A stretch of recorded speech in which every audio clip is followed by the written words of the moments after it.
بسم الله الرحمن الرحيم نحمده ونستعينه ونستغفره ونؤمن به ونتوكل عليه ونعوذ بالله من شرور أنفسنا ومن سيئات أعمالنا من يهده الله فلا مضل له ومن يضلله فلا هادي له ونشهد أن لا إله إلا الله وحده لا شريك له ونشهد أن سيدنا مولانا محمدا عبده ورسوله وخاتم النبيين أرسله بالحق بشيرا ونذيرا وداعيا إلى الله بإذنه وسراجا منيرا صلى الله عليه وسلم. قال النبي صلى الله عليه وسلم أصحابي كالنجوم فبأيهم اقتديتم اهتديتم.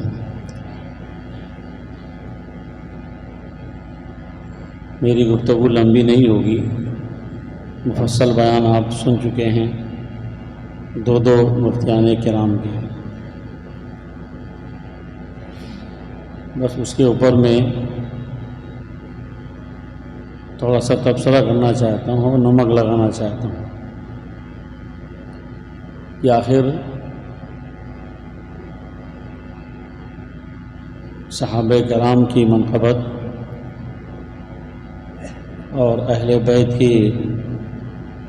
سے محبت کے عنوان پر یہ پروگرام رکھنے کی ضرورت کیوں محسوس ہوئی؟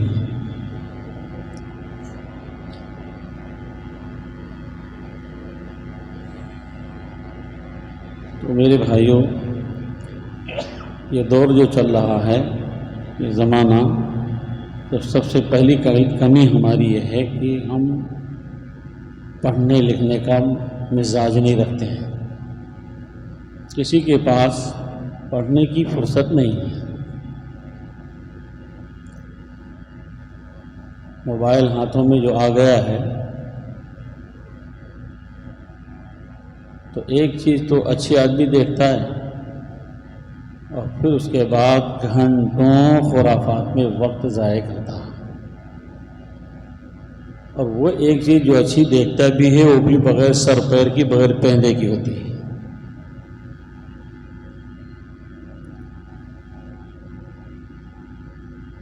کون لوگ نیٹ ورک چلا رہے ہیں،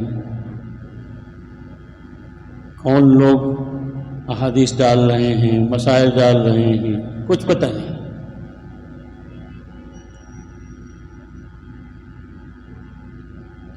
اور ہم جو ہے واٹس ایپ کے اوپر اتنا اعتماد رکھتے ہیں کہ اس میں جو آ گیا تو بس اس کے سامنے کسی عالم کی، کسی مفتی کی، کسی علامہ کی، کسی شیخ الحدیث کی بھی کوئی حیثیت نہیں ہے.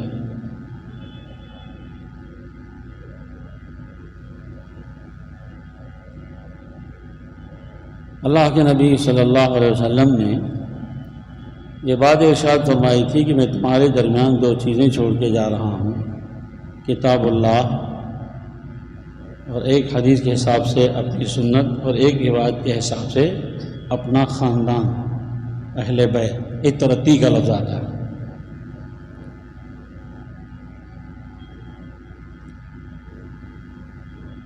اب کتاب اللہ اور سنت رسول اللہ یا اہل بیت یہ ہمارے لیے نمونۂ عمل ہیں.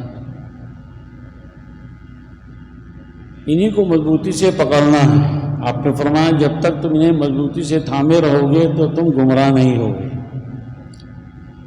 تو کتاب اللہ کو تھامنے کی بات کہی تھی، سنت رسول اللہ کو تھامنے کی بات کہی تھی، انٹرنیٹ موبائل کو تھامنے کی بات تو نہیں کہی تھی.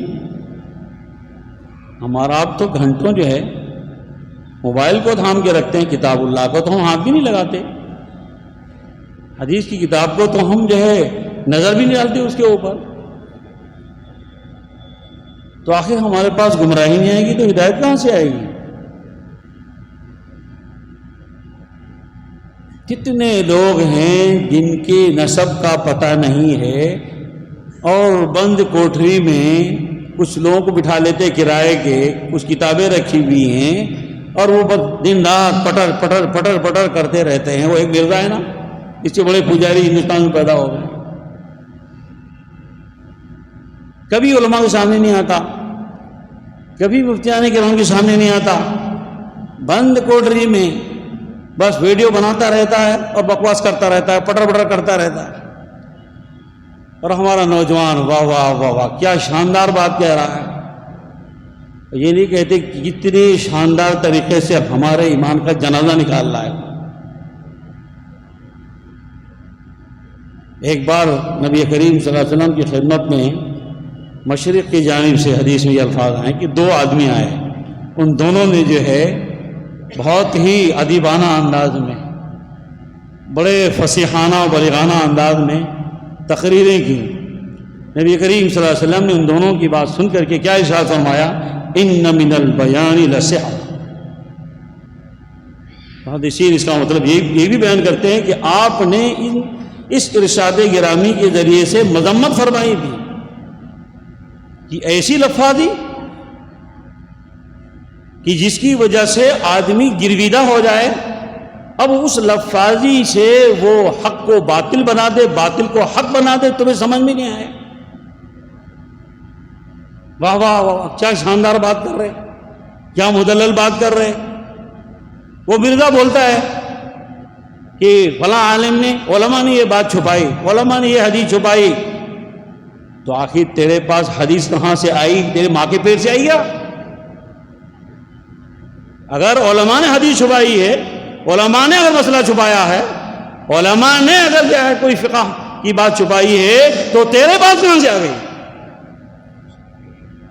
تو کل کا لوٹا اور علماء سے تنفر پیدا کرنے کے لیے نوجوانوں کے ایمان کے اوپر جو ڈاکے ڈال رہا ہے.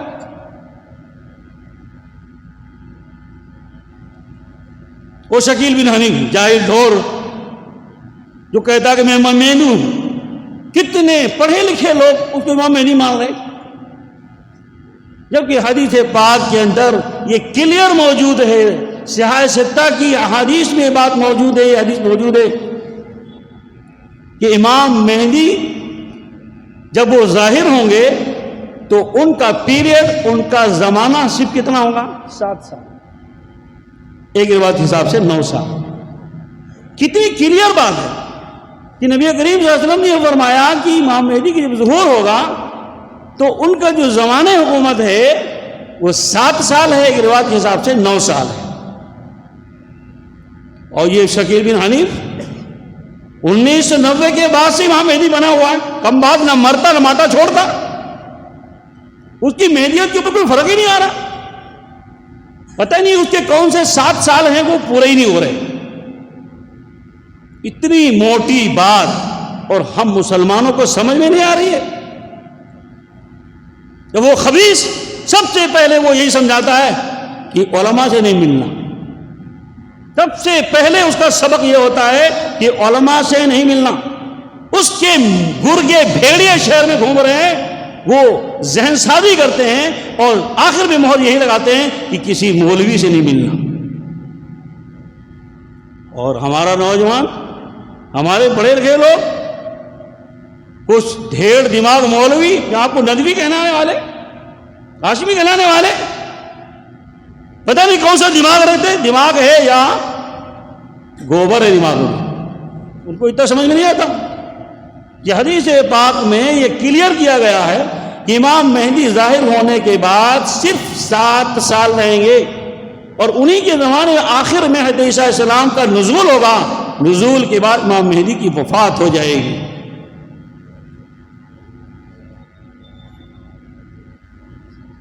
تو یہ جتنے فتنے ہیں نا، یہ مرزا ہے، فلانا ہے، فلانا ہے، فلانا ہے. اب ایک اور نیا آیا فتنہ، وہ کون سا ہے؟ وہ آگاہ کر کے گوہر شاہی. گوہر شاہی ہے وہ. گوہر کے معنی موتی کے آتے ہیں، شاہی موتی پتہ نہیں کہاں سے، برطانیہ سے آیا ہوگا. میرے بھائیو، یہ ایک موٹی بات میں عرض کیے دیتا ہوں. یہ ناشید عرض کرتا ہے کہ اپنے اسلاف سے اگر جڑے ہوئے نہیں رہو گے تو یہ جو پٹر پٹر کرنے والے جو واٹس ایپ پہ ہیں اور انٹرنیٹ پہ ہیں، ان کے چکر میں پڑو گے تو یہ تم کو اسلاف سے کاٹیں گے، اہل علم سے کاٹیں گے. اس کا نتیجہ کیا ہوگا کہ ہدایت کا راستہ تمہارا بند ہو جائے گا، گمراہی کے راستے بہت سارے کھل جائیں گے. یہ کلیئر بات ہے.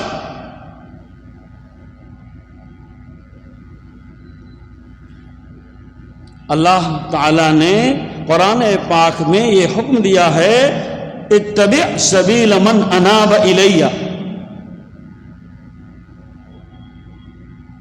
کہ ان لوگوں کے پیچھے چلنا چاہیے جن کے اندر انابت الی اللہ کی شان پائی جاتی ہے، کہ اللہ کی طرف متوجہ رہتے ہیں، ہر وقت ان کی توجہ اللہ کی طرف رہتی ہے. اور یہ کرائے کے مولوی اور پٹھو جن کو فتنے کے لیے کھڑا کیا گیا ہے اور وہ ویڈیو بنا کے ڈالتے رہتے اور چرب زبانی کی وجہ سے ہمارا نوجوان واہ واہ واہ واہ، مرزا انجینئر کی تو بات کا کوئی جواب ہی نہیں دے سکتا، واہ واہ جواب ہی نہیں دے سکتا، نہیں جواب دے سکتا. تو جاؤ نا، میں وہ شوق ہے تو تم ہمارے پاس کب آئے؟ مفتی ضیاء الرحمان صاحب کب آئے تم جواب لینے کے لیے؟ مفتی علی صاحب کب آئے تم؟ اب تم بیچارے مسجد کے امام مؤذن، یہ بھی ایک المیہ ہے کہ ہمارے مساجد اور مدارس کے جو ذمہ دار ہیں ان کو کیسا آدمی ہونا؟ کان کے نیچے رہنے والا، نکھٹو، کسی کام کا نہیں، اپنا بھی پیٹ پال، ہماری نماز پڑھا علم غلم، اور ہماری چار باتیں سنا کر. تم کو قرآن آئے نہ آئے، حدیث آئے نہ آئے، قرآن سمجھتا نہیں سمجھتا، اس سے ہمیں کوئی سروکار نہیں ہے. مسجد کا امام صرف حافظ ہوگا یا کمزور صلاحیت کا مولوی ہوگا جس کو خود پڑھنے لکھنے کا کوئی مزاج نہیں ہے، وہ بھی سمجھتا ہے اتنی تنخواہ ملتی، اتنی ٹیوشن مار لوں گا، اس طریقے سے اپنا اتنا حساب جم جائے گا. جس کے شب و روز اس طریقے سے گزر رہے ہوں وہ مرزا انجینئر کی باتوں کو جواب دے گا؟ خود ہی بتائیے آپ.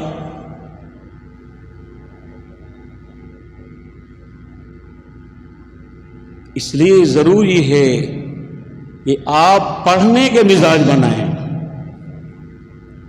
کتاب اللہ کو پڑھیے، اس کی تفاسیر کو پڑھیے، احادیث نبویہ کو پڑھیے، ان کے تراجم و مفاہیم کو پڑھیے. جو وقت آپ موبائل کو دیتے ہیں اس سے آدھا وقت آپ دے دیجیے ادھر کتاب اللہ سنت رسول اللہ کے لیے، پھر دیکھیے کتنے اثرات آتے ہیں. بہت بری بات ہے، بہت بڑا المیہ ہے کہ ہم واہیات میں لگے ہوئے ہیں اور اس کو ہم دین سمجھ رہے. ہم سمجھ رہے ہیں کہ ہم خود ہی دین سمجھ رہے ہیں، ہمیں عالم صاحب پاس جانے کی ضرورت کیا ہے؟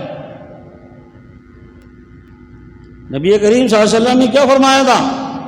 العلماء ورثۃ الانبیاء. یہ بات آخری عرض کر دیتا ہوں، بات ختم کر دیتا ہوں، نہیں تو بولیں گے یہ بھی زبردستی کا جائے پکا رہے ہیں ہمارے کو. اللہ کے نبی صلی اللہ علیہ وسلم فرمایا العلماء ورثۃ الانبیاء، علماء انبیاء کے وارث ہیں. اور انبیاء کرام کی وراثت یہ نہیں ہوتی، پراپرٹی نہیں. نبی کریم صلی اللہ علیہ وسلم کی وفات ہوئی تو پہلی بات تو آپ کے ترکے میں کوئی خاص چیز نہیں تھی، خیبر میں کوئی زمین تھی تھوڑی سی، اس کو بھی صدقہ کر دیا گیا تھا. کسی اہل بیت کو اس کا وارث نہیں بنایا گیا، کیونکہ آقا نے خود فرما دیا تھا کہ انبیاء دراہم و دنانیر کے پراپرٹی کے مال کی وراثت نہیں دیتے، کسی کو وارث نہیں بناتے. ورث العلم، علم نبوت کا وارث بناتے ہیں. تو اس لیے فرمایا کہ علماء جو ہیں انبیاء کے وارث ہیں. اور وارث کس کو کہا جائے گا؟ آپ بتائیے وارث کس کو کہیں گے؟ ارے جس کا میت سے سلسلہ نسب چاہو ثابت ہو. جب ایک آدمی مر گیا اور کوئی بھی آ کے کھڑا ہو جائے گا میں بھی وارث ہوں، میرے کو بھی اس مکان میں حصہ ہونا، ایک روپ میرے کو دے دو، آپ دے دیں گے؟ آپ مال کے بارے میں بڑے چوکنا ہے آپ کہ کوئی بھی آ کے دعویٰ کرے آ کے میں بھی وارث ہوں تو آپ اس کو وارث نہیں مانیں گے. اور یہ بغیر پہنے کے مرزا انجینئر جیسے بولتے ہیں کہ ہم بھی وارث ہیں اور سند کچھ بھی نہیں، نسب ہائی چکی، اور آپ مان لیتے ہیں ہاں یہ بھی وارث ہیں. وراثت کے لیے نسب کا میت سے جو جس کا وہ وارث بننے کا دعویٰ کر رہا ہے اس سے سلسلے نسب ثابت ہونا، جیسے مفتی صاحب نے فرمایا کہ سید اوریجنل ہو اس کے لیے ضروری ہے کہ اس کے پاس کیا ہو، نسب نامہ ہو۔ تو ایسے ہی علماء جو ان کو انبیاء کا وارث قرار دیا گیا ہے تو ان کا ایک سلسلہ نسب ہے۔ یہ جتنے دفعہ بیٹھے ہوئے علماء حضرات ان کو پتا ہے کہ ہم نے کس سے پڑھا، انہوں نے کس سے پڑھا، انہوں نے کس سے پڑھا۔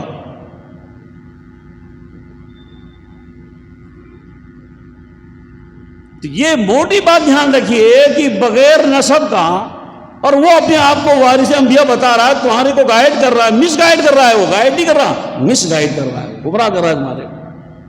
نسب کا پتہ ہی نہیں، دعوے دار ہے کہ میں بھی کیا ہوں، وارث انبیاء ہوں، میں بھی دین کی خدمت کر رہا ہوں۔ اسی لیے حضرت تھانوی رحمۃ اللہ علیہ نے بھی لکھا ہے بیان القرآن میں کہ غیر عالم کو واعظ کہنا جائز نہیں اور نہ اس کا واعظ سننا جائز ہے۔ یہاں تک کہ ابھی ایک یہ استفتاء کیا گیا کہ کوئی حافظ ہے اور اس کو اچھی معلومات ہے، خوب اچھے تم کو مسائل یاد ہیں، بیانات یاد ہیں، تو کیا وہ بیان کر سکتے ہیں؟ فتویٰ یہ آیا بالکل نہیں۔ ان کو اگر تبلیغ کرنا ہے تو کتاب میں پڑھ کے سنا دیجئے، بس اس کی اجازت ہے۔ اور یہاں حال کیا ہے، کوئی بھی نکھٹو کھڑا ہو جاتا ہے بند کمرے میں، کتابوں کے تھوڑے سے انبار لگا لیتا ہے، کچھ کرائے کے ٹٹو آ کے بیٹھ جاتے ہیں اور بس ویڈیو بناتا اور بھیج رہا، کانٹین بھیج رہا، ناگپور بھیج رہا، اور یہاں نوجوان واہ واہ واہ واہ کیا شاندار بات کر رہا ہے، کوئی ان کی بات کا جواب نہیں سکتا۔ کم بخت منحوس بیٹھا ہوا صحابہ کو نشانہ بناتا ہے، ائمہ کرام کو نشانہ بناتا ہے، تابعین کو نشانہ بناتا ہے، علماء کو نشانہ بناتا ہے، اور وہ دودھ کا دھلا ہوا ہے، تو تم کو سمجھ میں نہیں آتا؟ صحابہ کو نشانہ بنا رہا، تابعین کو نشانہ بنا رہا، ائمہ فقہاء کے جو ائمہ جو چار گزرے ان کو نشانہ بنا رہا، اور وہ دودھ کا دھلا ہوا ہے۔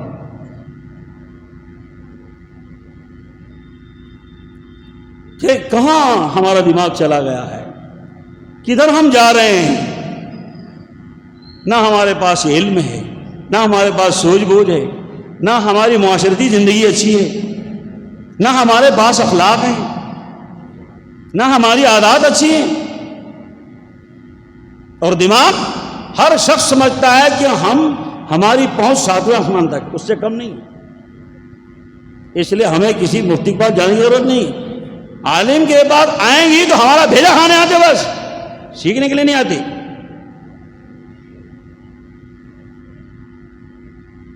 اس لیے رسول پاک صلی اللہ علیہ وسلم سے محبت، آپ کے صحابہ کرام سے محبت، ان کے آپس میں جو اختلافات ہوئے، لڑائیاں ہوئیں، جس کو مشاجرات صحابہ کہا جاتا ہے، جس کی طرف ان حضرات نے اشارہ بھی کیا، واقعات بھی بتلایا، ہم ان واقعات پر نہیں جا رہے ہیں۔ ہم تو اتنا جانتے ہیں، ایک بار میں نے صدر بنی مسجد میں صحابہ کی فضیلت پر گفتگو کی، اور جیسے کہ حدیث پیش کی گئی کہ صحابۃ کلھم عدول، تو کچھ جو ہے سنی حضرات بھی ماشاءاللہ وہاں آتے ہیں ہمارے بیان میں، بہت ہی بزرگ تھے، بڑے عمر کے تھے، اور وہ جمعہ بعد میں کو گھیر لیے اٹھو لیے، کہنے کہ آپ نے کہا کہ ہر صحابی جو ہے وہ مقدس ہے اور ہر صحابی عادل ہے، تو کیا امیر معاویہ رضی اللہ عنہ وہ بھی کیا عادل ہے؟ جبکہ انہوں نے ایسا کیا، ویسا کیا، ویسا کیا۔ میں نے ان سے کہا کہ آپ جو ایک عمر کے دکھ رہے ہیں، اب کوئی اختلاف رائے آپ دونوں کے درمیان اگر ہو جائے، اور اسی وجہ سے اگر تھوڑی بات بڑھے تو میں بھی ہو جائے، تو کیا آپ کے بیٹے کو یہ اجازت ہوگی کہ ان کی شان میں گستاخی کرے، اور ان کے بیٹے کو اجازت ہوگی کہ وہ آپ کی شان میں گستاخی کرے؟ اس کو آپ پسند کریں گے؟ تو بولے نہیں۔ تو میں نے کہا صحابہ کرام تو ہمارے باپوں دادوں سب سے کیا ہیں، وہ افضل ہیں، معزز ہیں، ہماری کیسی ہمت ہے کہ ہم لب کشائی کریں، کسی کی محبت میں اتنا بڑھ جائیں کہ ان کو ان کے مرتبے سے آگے بڑھا دیں، اور کسی سے بدظنی میں اتنا نیچے اتر جائیں کہ ان کو ان کے درجے سے نیچے اتار دیں۔ اور ہم صحابہ کو نشانہ بنائیں، ان کے اندر نقائص بیان کریں؟ استغفر اللہ استغفر اللہ۔ اللہ کے نبی صلی اللہ علیہ وسلم نے فرمایا میرے صحابہ ستارے ہیں، اور ستارے کہے کے لیے ہوتے ہیں؟ حدیث پاک میں آتا ہے کہ ستاروں کو اللہ تعالیٰ نے، خود قرآن بھی موجود ہے، وَلَقَدْ زَيَّنَّا السَّمَاءَ الدُّنْيَا بِمَصَابِيحَ۔ اور دوسرا مقصد ستاروں کیا ہے؟ وَجَعَلْنَاهَا رُجُومًا لِلشَّيَاطِينِ۔ اور تیسرا مقصد کیا بتایا؟ وہ حدیث کے اندر بیان کیا گیا ہے کہ لوگوں کے لیے کیا علامات ہیں، سفر کرتے ہیں، دریائی سفر کرتے ہیں، ستاروں سے سمتوں کا اندازہ کرتے ہیں، کدھر جانا، کون سے رخ پہ جانا ہے، اور کون سی سمت کدھر ہے۔ یہ تین مقصد بیان کیے گئے ہیں۔ تو ہم سے بہت بڑے ہیں وہ۔ اپنا عمل دیکھو، اپنی زندگی دیکھو، اور پھر صحابہ کے اوپر لب کشائی۔ یہ مرزا انجینئر جیسے لوگوں کا کام ہے کہ ذہن خراب کرتے ہیں۔ وہ اپنے آپ کو دودھ کا دھلا ہوا سمجھتا اور سب کے اوپر انگلی رکھتا ہے وہ، اور تمہارا دماغ خراب کرتا ہے۔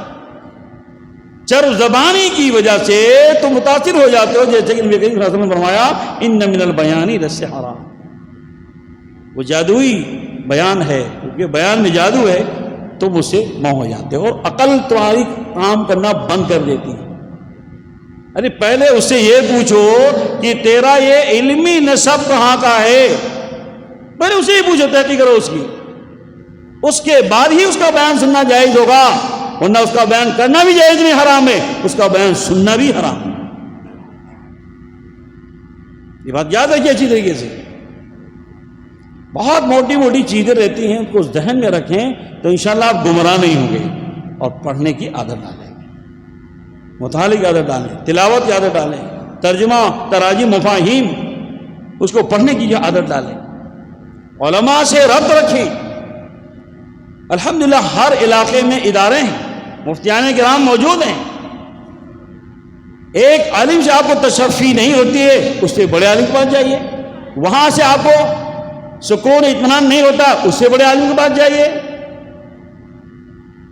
اگر آپ ظاہری طور سے اگر بیمار ہو جاتے ہیں، جسمانی بیماری آپ کو لگ جاتی ہے، تو محلے کے ڈاکٹر کے پاس جاتے ہو، اس سے آپ کو شفا نہیں ہوتی تو اس سے بڑے ہسپتال میں جاتے ہو، وہاں بھی شفا نہیں ہوتی ہے تو ناک پوچھو کے بمبئی جاتے ہو، وہاں بھی شفا نہیں ہوتی، جن کے پاس پیسہ ہوتا ہے وہ امریکہ چلے جاتے ہیں۔ تو جسمانی بیماری کی تو اتنی فکر ہے، 70 ڈاکٹر بدلو گے، لیکن یہ نہیں کہو گے ان سے اتنا نہیں ہوتا، نہیں جاتا علاج کرانے کے لیے۔ کیوں؟ جسم کی فکر ہے، روح کی فکر نہیں۔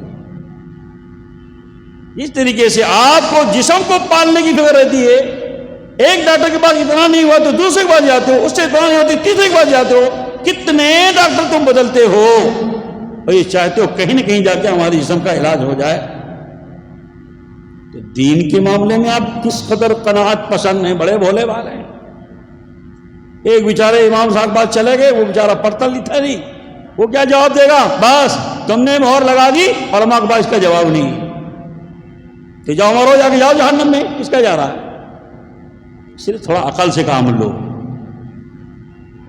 شکیلی کا میں نے تذکرہ اس لیے کیا کہ شکیلی مرغے، گرگے اور بھیڑیے گھوم رہے ہیں، وہ ایک ایک کو پکڑ کے خفیہ جو ہے ذہن سازی کرتے اور ساتھ میں مہر لگاتے کہ مولوی سے مت ملنا۔ اس لیے آپ سے کہہ رہا ہوں، اور آپ کو چاہیے کہ اپنے متعلقین میں بات پھیلائیں کہ آقا نامدار محمد عربی صلی اللہ علیہ وسلم نے یہ کلیئر کر دیا ہے کہ امام مہدی کا ظہور جب ہوگا تو صرف ان کا پیریڈ، ان کا وقت اور زمان حکومت کتنا ہے؟ 7 سال ہے۔ آخری زمانے میں، ان کے آخری زمانے میں 7ویں سال میں حضرت عیسیٰ علیہ السلام کا نزول ہوگا، ان کے سامنے ان کی وفات ہو جائے گی، وہی نماز جنازہ پڑھائیں گے، ان کو دفن کریں گے۔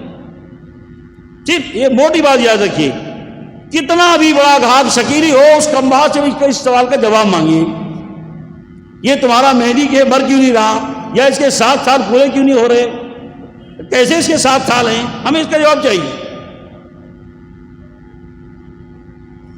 میں نے کچھ سخت کہہ دیا ہے جذبات پہ آ کر کے، لیکن حقیقت یہی ہے۔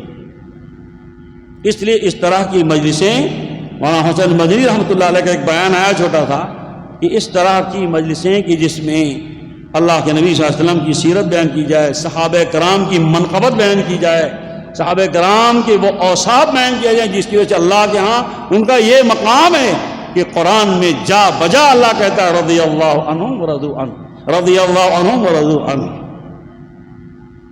یہ تابعین کو پڑھیے، تبع تابعین کو پڑھیے، ائمہ اربعہ کو پڑھیے، امام حنیفہ رحمۃ اللہ علیہ پر انگلی لوگ اٹھاتے ہیں۔ امام صاحب کیا چیز کبھی سمجھے تم نے؟ اللہ تعالیٰ نے اس شخص کو دنیا بھی دی تھی اور دین بھی دیا تھا۔ ارب پتی تھے، ارب پتی، بڑے بڑے شہروں میں ان کی منڈیاں تھیں، اور ان مشغولیات کے باوجود وہ امام اعظم بنے۔ آپ تصور کیجئے ان کا دل اللہ نے کیسا بنایا تھا، پاکیزہ، کہ اتنی بڑی دھن، اتنا بڑا دھن، اتنی دولت ان کے پاس میں کہ اس میں انہوں نے اپنے دل دماغ کو نہیں جھجھایا۔ جھجھایا تو کہاں جھجھایا؟ اللہ اس کے رسول کے لیے اور کتاب اللہ و سنت رسول اللہ کو حل کرنے میں، اور امت کے لیے انہوں نے پوری عمر لگا دیا۔ وقت کافی ہو رہا ہے، 12 سے اوپر ہو گیا۔ اللہ تعالیٰ ہمیں عمل کی توفیق نصیب فرمائے۔ اور اصولی طور سے ہم نے یہ باتیں کہی اس کو یاد رکھیے کہ شکیلی کوئی کم بات آتا ہے تو اسے یہ سوال کیجئے کہ 7 سال صرف امام مہدی کا وقت ہوگا، اس کا تو 25 30 سال 40 سال ہو رہے، نہ مرتا اور نہ ماٹا چھوڑتا۔ ہم اس کا جواب دو، 7 سال پورے کیوں نہیں ہو رہے اس کے؟ یہ مرا کیوں نہیں؟ اور پھر حضرت عیسیٰ علیہ السلام کے نزول کے بعد خروج دجال بھی ہو جائے گا انہی کے زمانے میں، تو نزول عیسیٰ بھی نہیں ہو رہا، خروج دجال بھی نہیں ہو رہا، اور یہ مر بھی نہیں رہا۔ ہم اس سوال کا جواب دیے، یہ پوچھیے اسے شکیلی سے بس، اور مرزا سے یہ پوچھیے کہ پہلے تو اپنا نسب بتا، اگر تیرا نسب نہیں تو حرامی سلسلے میں نسب بتا پہلے، اس کے بعد ہمیں سمجھا دین۔ پہلے تو یہ بتا دین کہاں سے سیکھ گیا، تیرا استاد کون ہے، دادا استاد کون ہے، پردادا استاد کون ہے؟ رسول پاک صلی اللہ علیہ وسلم تک اپنا پہلے علمی سلسلے نسب بتا، اس کے بعد تو دین کی بات مجھے بتانا، نہیں تو تیرے لیے بھی بیان کرنا حرام، میرے لیے سننا بھی کیا ہے، حرام۔ سیدھی سی بات ہے۔